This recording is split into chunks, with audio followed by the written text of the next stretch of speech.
தமிழ் பேசும் அனைத்து நலங்களுக்கும் தமிழ் பிஸ்னஸ் தகவல் சேனல் சார்பாக வணக்கத்தினை தெரிவித்துக் கொள்கிறேன். இன்றைக்கி நம்ம பார்க்க போகிறது பார்த்திங்கன்னா கப் சாம்பிராணி எப்படி தயாரிக்கிறாங்க, மோல்டு மூலமாக கப் சாம்பிராணி எப்படி தயாரிக்கிறாங்க அப்படின்ற ஒரு பதிவு தான் பார்க்க போகிறோம். இந்த கப் சாம்பிராணியை பொறுத்த வரைக்கும் பார்த்திங்கன்னா நல்ல ஒரு ப்ராஃபிட்டபிள் தரக்கூடிய ஒரு பிஸ்னஸ் தான்.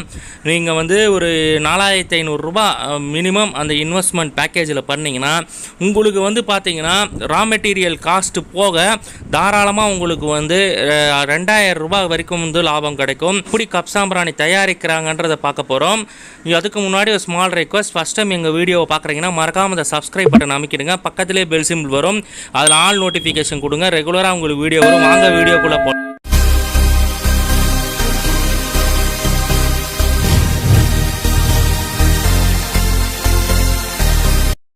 கப் சாம்பிராணி தயாரிக்க தேவையான மூலப்பொருள் அப்படின்னு சொல்லிட்டு பார்த்தீங்கன்னா இந்த மாதிரி ரெடி மிக்ஸ் தான். இது நீங்கள் உங்கள் பக்கத்தில் எங்கேயா கிடைச்சா கூட நீங்கள் தனித்தனியாக வாங்கி மிக்ஸ் பண்ணிக்கலாம். நிறைய இடத்துல கிடைக்கிறதில்ல. இல்லை ரெடி மிக்ஸான நாங்கள் சப்ளை பண்ணுறோம். அதை கூட நீங்கள் வாங்கி கப் சாம்பிராணிக்கு தேவையான ஒரு இதில் கலந்துக்கலாம். இந்த மாதிரி பார்த்திங்கன்னா ரெடி மிக்ஸ் நீங்கள் கலக்கும் போது பார்த்திங்கன்னா கூட இந்த வேப்பிலை பவுடரு, அப்புறம் நொச்சி இலை பவுடரு, இந்த மாதிரி மூலிகைகள் ஏதாவது கலந்துக்கலாம். அதுக்கப்புறம் உங்களுக்கு ஏதாவது வாசனைகள் தேவை அப்படின்னா வாசனை திரவியங்கள் இருந்தால் கலந்துக்கலாம். ஜவ்வாது, அதுக்கப்புறம் பார்த்திங்கன்னா அத்தர், இந்த மாதிரி எதாவது இருந்தால் கூட கலந்துட்டா கொஞ்சம் எக்ஸ்ட்ரா வாசனை உங்களுக்கு அதிகமாக வரும். அப்படி இல்லைன்னா நாங்கள் உங்களுக்கு குங்குலியத்தோட பவுடர் அது நாங்கள் உங்களுக்கு கொடுப்போம். இந்த மெட்டீரியலோட அதை நீங்கள் கலந்தால் கூட நல்ல வாசனை நல்ல புகை ரெண்டுமே கொடுக்கும். இந்த மாதிரி பிசைஞ்சிக்கணும். பிசையும் போது பார்த்திங்கன்னா தண்ணி அதிகமாக விடக்கூடாதுங்க. நான் ஆல்ரெடி சொன்ன இதுதான். தண்ணி கொஞ்சம் கொஞ்சமாக தெளித்து நீங்கள் விடணும். அவங்க எப்படி பண்ணுறாங்கன்றதை கொஞ்சம் பாருங்கள்.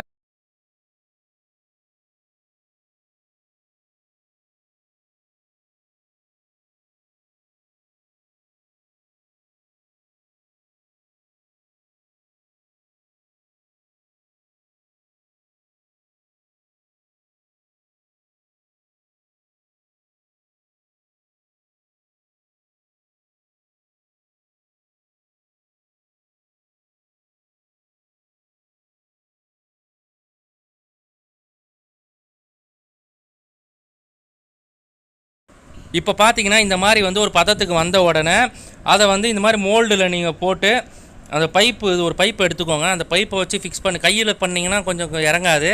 பைப்பை வச்சு இந்த மாதிரி அந்த ஹோல்ஸில் நல்லா அமுக்குனிங்கன்னா பாருங்கள், இந்த மாதிரி நல்லா அமுக்கி அதை ஃபில் பண்ணணும். ஃபில் பண்ணி எல்லா ஹோல்ஸு உள்ளேயும் நல்லா அந்த கம்ப்யூட்டர் சாம்பிராணி ரெடி மிக்ஸ் நம்ம பிசைஞ்சது நல்லா இறங்கணும். அந்த மாதிரி நீங்கள் நல்லா அமுக்கணும். ஃபிக்ஸ் பண்ணிட்டு ஹோல்ஸில் நல்லா டைட் பண்ணணும். நல்லா டைட் பண்ணி இங்கே பாருங்கள், நல்லா டைட் பண்ணி இந்த திருப்பி ப்ரெஸ் பண்ணினே இருந்தீங்கன்னா அப்போ தான் நல்லா ஸ்ட்ராங்காக வரும் கம்ப்யூட்டர் சாம்பிராணி. இல்லைனா குவாலிட்டி நல்லா இருக்காது. அதுக்கு தான் சொல்கிறேன். குவாலிட்டி நல்லா இருக்கணும் அப்படின்னா இந்த மாதிரி பாருங்க ப்ரெஸ் பண்ணணும். பாருங்கள் எப்படி ப்ரெஸ் பண்ணுறாரு பாருங்கள். இந்த மாதிரி ப்ரெஸ் பண்ணினீங்கன்னா இன்னும் நல்லா இறங்கி குவாலிட்டி சூப்பராக இருக்கும். நல்லா கப் சாம்பிராணி நல்லா திக்காக உங்களுக்கு வரும்.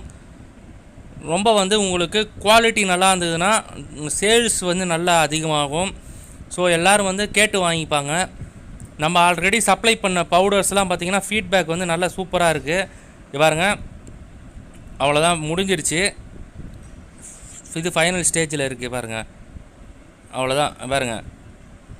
இந்த மாதிரி டம்மி போட்டு அழகாக நீங்கள் குத்தும் போது லாஸ்ட்டாக டம்மி போட்டு குத்துனீங்கன்னா மேலே ஃபினிஷிங் மாதிரி வந்துடும். இது பாருங்கள். இப்போ இது ஃபினிஷிங் ப்ராடக்ட் எப்படி வருதுன்னு பாருங்கள். முதல் டைம் பண்ணும்போது கொஞ்சம் டைட்டாக இருக்கும் மோல்டு. பொறுமையாக பார்த்து எடுங்க. புது மோல்டாக இருந்தால் கொஞ்சம் இப்படி தான் டைட் ஹெவியாக இருக்கும். அடுத்து நீங்கள் பண்ணும்போது பார்த்தீங்கன்னா அந்த மோல்டு கொஞ்சம் ஃப்ரீ ஆகிடும். உங்களுக்கு பண்ணுறதுக்கு ஈஸியாக இருக்கும். பாருங்கள், இப்போ எடுத்தாச்சு.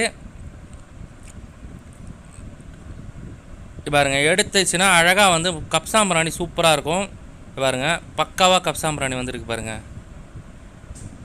இதை நீங்கள் தலைகீழ திருப்பி போட்டு லைட்டாக ப்ரெஸ் பண்ணிங்கன்னா அழகாக கப் சாம்பிராணி ஊந்துருங்க. பாருங்கள், தலைகீழ திருப்புறாரு பாருங்கள். தலைகீழ திருப்பிட்டு லைட்டாக ப்ரெஸ் பண்ணிங்கன்னா போதும். ரொம்ப ப்ரெஸ் பண்ணிங்கன்னா உடஞ்சிடும்.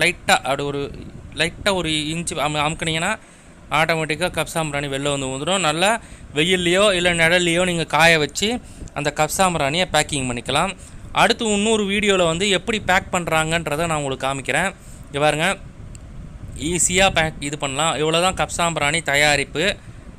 ஸோ இந்த மாதிரி வந்து நீங்கள் தயாரித்து லாபம் சம்பாதிக்கலாம். உங்களுக்கு ரா மெட்டீரியல்ஸோ இல்லை ட்ரைனிங்கோ ஏதாவது தேவைப்பட்டதுன்னா நீங்கள் என்னை காண்டாக்ட் பண்ணலாம். என் நம்பரை ஸ்க்ரீன்லேயும் கொடுத்துருக்குறேன், டிஸ்கிரிப்ஷன்லேயும் கொடுக்குறேன். வேணுன்றவங்க என்னை தொடர்பு கொள்ளுங்கள். ஸோ இந்த வீடியோ உங்களுக்கு பிடிச்சிருந்துன்னா லைக் பண்ணுங்கள், ஷேர் பண்ணுங்கள், கமெண்ட் பண்ணுங்கள். மறக்காமல் சேனலை சப்ஸ்கிரைப் பண்ணுங்கள். நன்றி, வணக்கம்.